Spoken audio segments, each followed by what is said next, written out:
This is the Ryan Marketing Show, and you're listening to episode 30 of 100. Today, I'm at Pacifica restaurant in Napier Hawke's Bay with head chef and owner, Jeremy Rameka. Great to have you on the show, Jeremy. Now, you've been at Pacifica or running the kitchen side of things for, almost 10 years now? Yeah, April 1st, 2006. April 1st, 2006.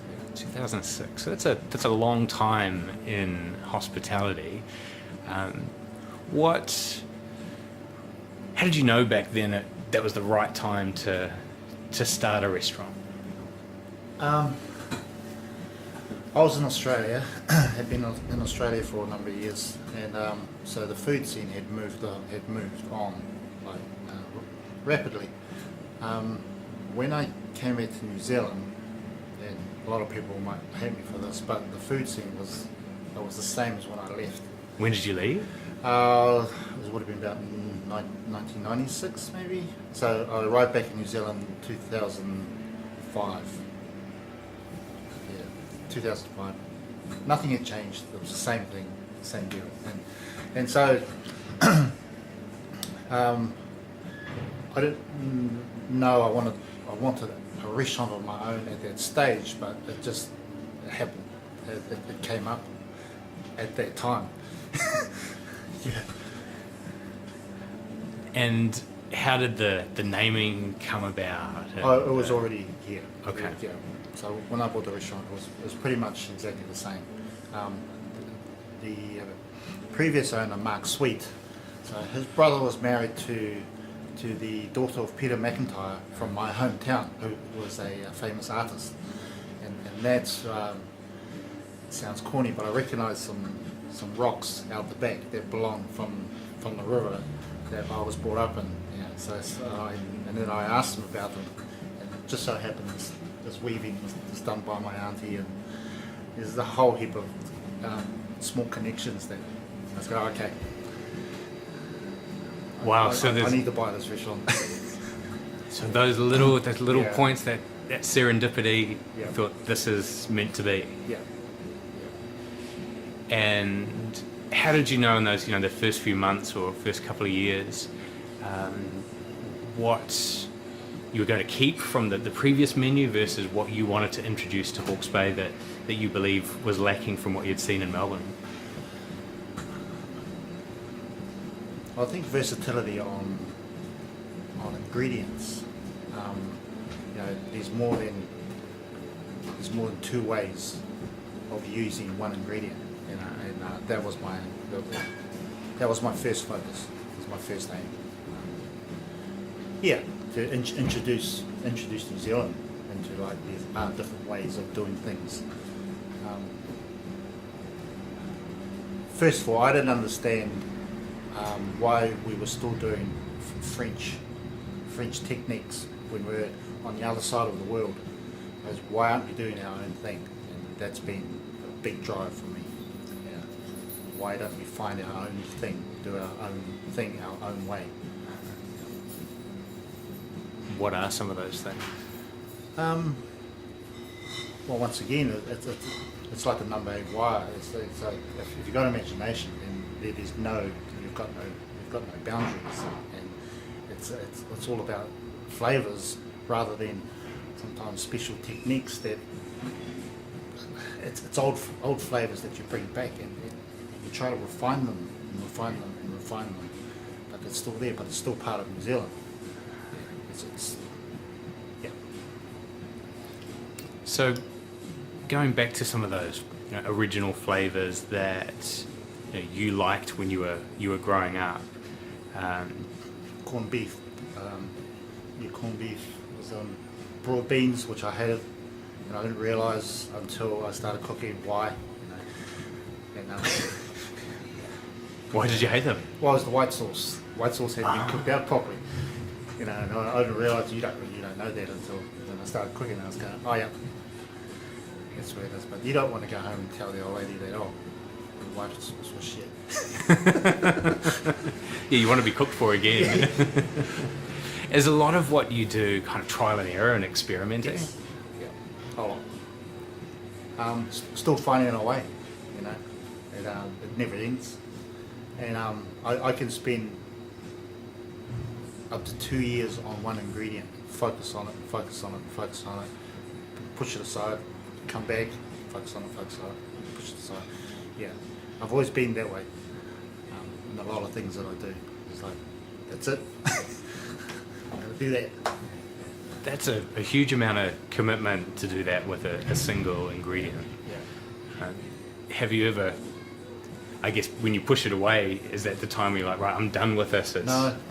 Sometimes they can't go any further, because even then, as the years go along, you actually pick up other skills that enable you to move on that ingredient again, and you don't realise until you go now, and then it comes back. And it's the simplest thing. Sometimes you go, it's taken me 4 years to do that, but that's how it works. Are chefs in general, as an industry, do you share techniques amongst each other, or is it very much closely held? I think we all have the same skill level anyway. They probably have gone more on modern techniques rather than I have. I've gone more the other way, you know, just trying to focus more on older flavours, on older flavours and older techniques. Yeah. More so like with barbecues and things like that, you know. Lots of braising. Yeah. Because that's something that sets Pacifica apart, is that some of the proteins that you have here are very different from what you'd see anywhere else, whether it's land-based or sea-based. You serve up kina or paua, and you're certainly not afraid of serving up mutton bird or even lamb's brains and so on. Is that part of getting back to what man cooked before we had restaurants? No, I felt it hadn't been used as well as it could have been in New Zealand. Because over the years I have tried in different places, and it goes, yeah, the ingredient itself is nice, but sometimes if you take salt out, then these things can be a lot better if you pick a decent ingredient, you know. And it can be as simple as that. The idea is kind of it's gone backwards. So you kind of regressed, yeah, to go forward. Yeah, I think you need to look back so you can go forward. So you know, you keep going forward without looking back. You make the same mistakes all the time. Now, for people who are listening, thinking about getting into being a chef, what advice would you have for them? Because Pacifica's kind of known for almost like a feeder club to creating some amazing chefs in their own right now around Hawke's Bay and New Zealand. I think patience on themselves is because you can only show somebody so much if they want to learn, and it comes from being very patient on themselves. I can't do it for them. They have to do it for themselves, and then they advance. They actually get a lot better faster once they switch on to that. Yeah. So slicing and dicing, those sorts of things, it takes a lot of patience to actually get it right. And they don't want to do that. They jump forward onto other things, onto frying meats and all that kind of thing. But they still haven't learned those basic skills. That's where the patience comes, because it teaches you details. And it teaches you these special techniques you need when you get to those. Otherwise, you're going into those areas with bad technique. Yeah. So the fundamentals is based on patience, strong patience for yourself. Is there times then in your career that you've lost your patience with it and gone, this is it, I'm done? Yeah. How do you then go and bring that back? usually have a few beers. Way too many. Feel sorry for yourself for the morning. So just have a blowout and then reset the next day. Yeah, I'm better at it now. I'm a lot more patient on myself now. Gone in a big circle.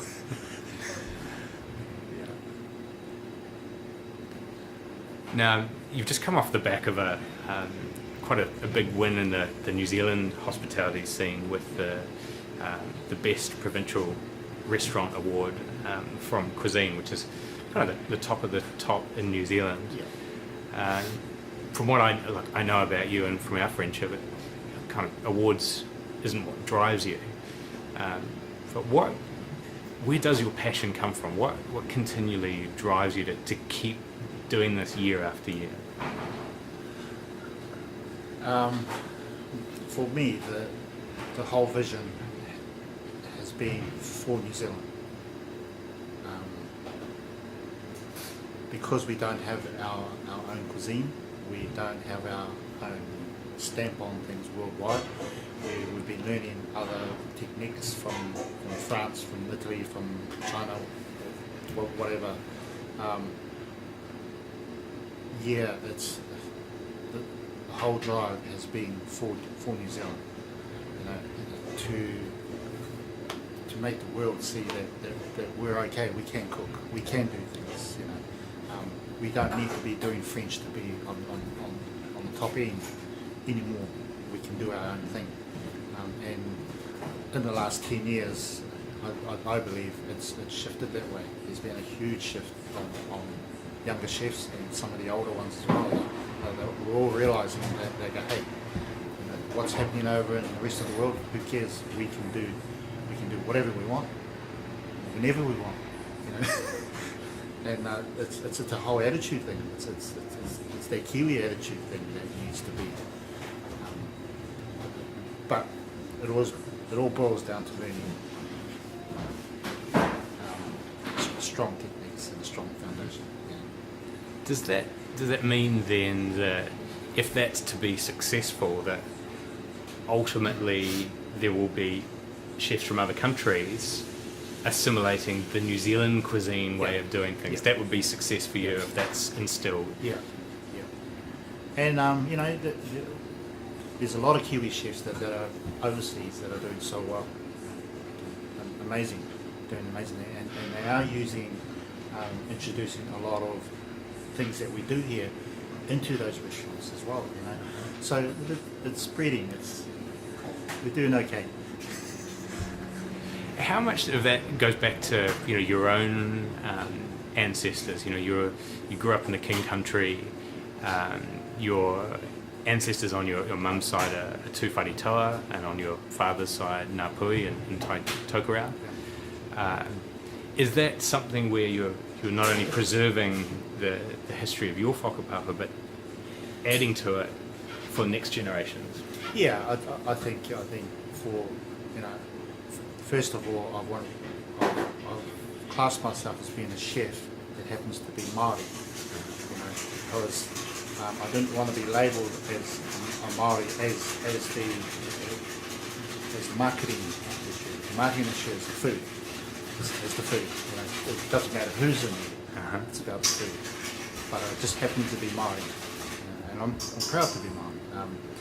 The influence that I have from my ancestors, of course, because I can trace them back, 500 years. And their whakapapa, like on my mum's side, she comes from the chieftain's side that was around the mountains, wharerangi. So we come from that line, and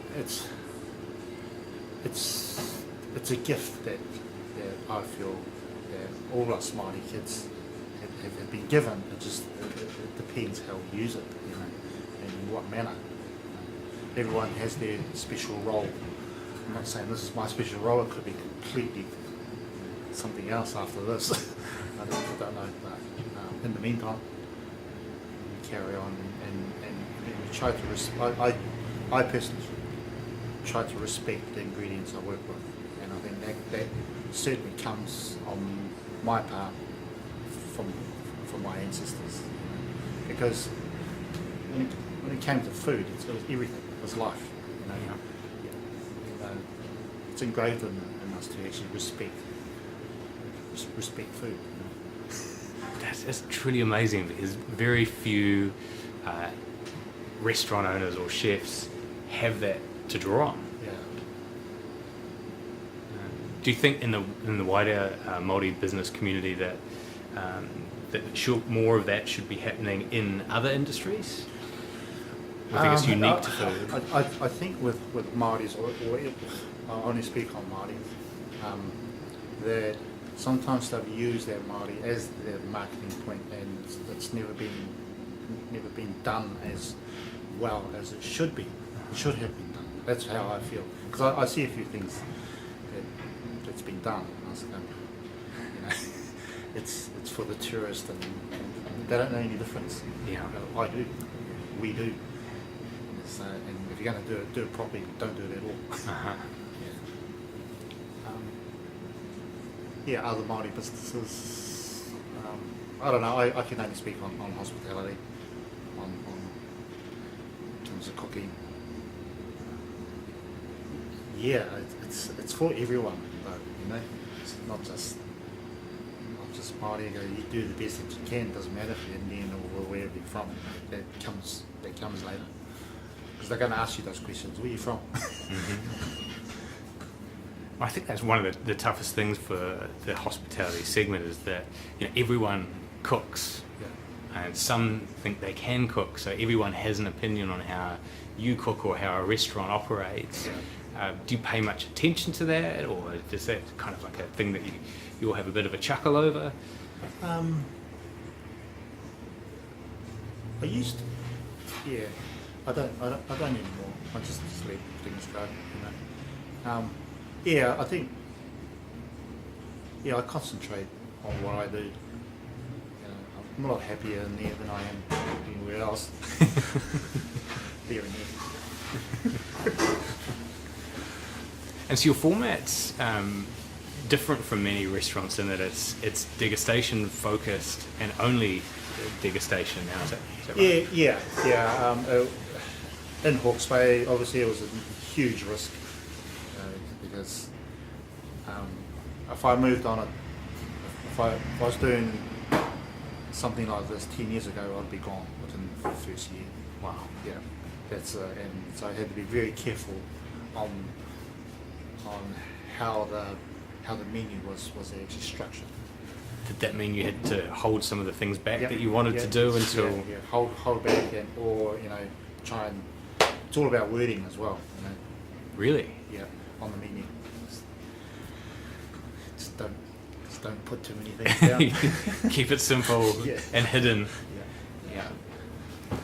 And that then gives you the creative license to decide how to present or what to put on there. So in the first 2 years, that's when I realised, how am I gonna put lamb's bones on? So it's all in the wording. And introduce it to it and make people like it, make people love it. Has your dining customer base been on that journey with you? Has their taste buds evolved over that time? Yeah. I think the whole country has evolved without even realising. There are still a few, like my parents, they still want the same thing, done the same way. Yeah. But they're not going to move from that. And, that's fine. Have they been here to once, dine? years and years ago. But, they always think they're in the way. So they stay away. And when you're not here, if you visit them for holidays, do you have to cook or do you get that time off? No, I don't have to cook. Mum's always got food on all the time. Yeah. So my nephews and nieces and that, everyone goes back to meats. What's your favourite thing to eat and drink when you're not in the kitchen here? Like, is it simple or just whatever you can get your hands on type? Yeah, pretty much. Chinese. Yeah? Yeah. Yum cha. Where do you get good yum cha? No, not here. Yeah. But the Chinese was a Delight Plus. There's a few things on there that are quite hidden. mapo tofu. And just to kind of finish up on now, because it's a beautiful day here in Hawke's Bay, what's on the menu right now that you're quite excited about that the people Sweetbreads. Sweetbreads, yeah. Truffled sweetbreads. So it's truffle season now. For the menu pricing, everybody in New Zealand, all the chefs up north, they were asking me how do you get away with $50 for 5 courses and what do you do? And I said, it's all in the it's what I'm using and how I'm using it and what I'm putting it with. So yeah, you have to think every day on how much to put on and what to put on with that. Right, you might have one quite luxurious, expensive item, but then paired with some basic proteins or carbs. Yeah. But it's in the manner you do it. So. Yeah. So truffle season now. Yeah. Truffles make anything taste good, right? And how important then is the wine mix side of it or the beer side of it? Is that a big thing as well? Yeah. Our pricing it enables all different types of people now to actually try with wine, because it's $100 with wine, Wow. which is if you're in Auckland or Wellington or anywhere else really, it'll be for 5 courses you'll be paying $100 for 5 courses. Just for the food side just of for the it. food. Yeah. And this includes 5 different wine tastings. Yeah, so we've had to be very smart on how to go about it. But it's work, and I'm enjoying it. Just the main thing.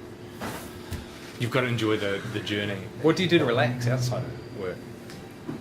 Gym, Jim? drink. I do extreme boats. Yeah, I guess that's because I did see, I think your name somewhere where you were in an Ironman recently. Yeah. So is that kind of an easier way for better get that alarm. Is that for people listening, if they don't understand what goes on in the kitchen and how intense it can be and how much patience it takes, and maybe they do understand how much effort and persistence would go into an Ironman. Are the two similar in some respects? I was talking to a few people about physically, Ironman is crazy, but mentally, I've been through a lot more stress and hard services than Ironman. Wow. Yeah, and I found mentally a lot easier than actually some of the services I've done. That's fascinating. So the kitchen's prepared you for the Ironman. Yeah, I think so. 10 years of serving up the general public. Yes, please, yeah. Wow. So you just had to get the fitness up to match the mental strength. Yeah. I think the journey you've been on, Jeremy, is phenomenal, and you've been true to yourself over a long period of time. And I think it's always tough in business to strike that balance between what the market wants and what you want to do as a business owner or as an artist, and keeping that creative passion alive. And I can't wait to see where you take the menu and take your clientele in the restaurant over the next few years. Yeah, I've got special plans up here, so 3.5 years from now. I'm going to start a little 10-seater restaurant back home where I'm from, a place called Kākahi. Kākahi. Yeah, which is in the central King Country. Yeah. Just 10 seats. Just 10 seats. Yeah. That's quite an interesting format. I've been to a table in Boston called, I think it was called 10 Tables, but it had 10 tables, not just 10 seats. Yeah. That's a very intimate setup. Yeah.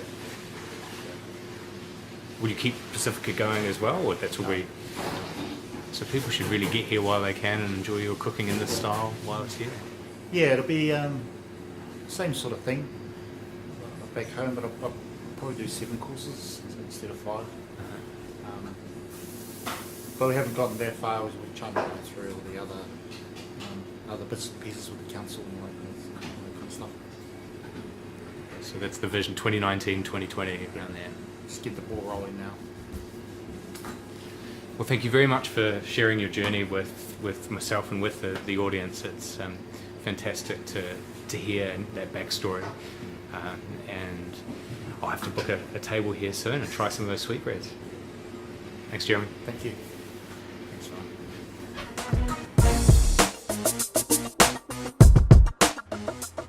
If you like this episode, remember to subscribe for free on iTunes. Simply search for The Ryan Marketing Show in the iTunes Store.